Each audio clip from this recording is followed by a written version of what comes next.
বিসমিল্লাহির রহমানির রহিম। আসসালামু আলাইকুম। কেমন আছো সবাই? আশা করি ভালো আছো।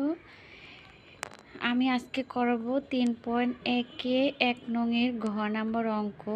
তোমাদের এই অঙ্কে বলা হয়েছে সূত্রের সাহায্যে বর্গ নির্ণয় করো। হ্যাঁ, তো এখানে আমাদের গ নাম্বার অঙ্কটা আমি তুলে নিয়েছি। এখানে বলা হয়েছে 4x - 5y এর বর্গ, মানে এর বর্গ নির্ণয় করতে হবে। হ্যাঁ,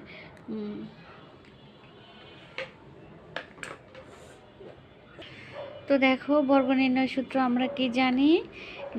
তোমার এখানে 4y-কে যদি আমরা a ধরি এবং -5x-কে যদি আমরা b ধরি, তাহলে কি a - b হোল স্কোয়ারের সূত্র পড়বে। এখানে আমরা সূত্র লিখে নিয়েছি। a - b হোল স্কোয়ারের সূত্র হচ্ছে a square - 2ab + b square.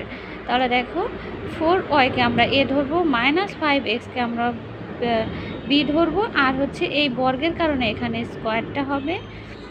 তাহলে a - b হোল স্কোয়ার এর সূত্র আমরা কি জানি, a স্কোয়ার মানে 4y-কে আমরা a ধরেছি, a স্কোয়ার -2, এটা হচ্ছে সূত্রের 2, a হচ্ছে 4y ইন্টু 5x হচ্ছে b, 2ab, এখানে বলা হচ্ছে 2ab। দেখো, 2 হচ্ছে সূত্রের 2, এ হচ্ছে 4y ইন্টু 5x হচ্ছে b প্লাস b স্কোয়ার।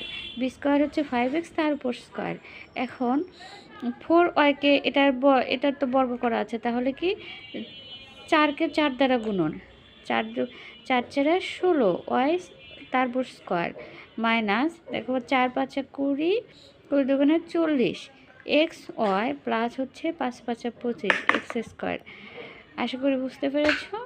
না বুঝলে আমাকে অবশ্যই কমেন্টে জানাবে, আর চ্যানেলটা সাবস্ক্রাইব করে দিবে। আসসালামু আলাইকুম।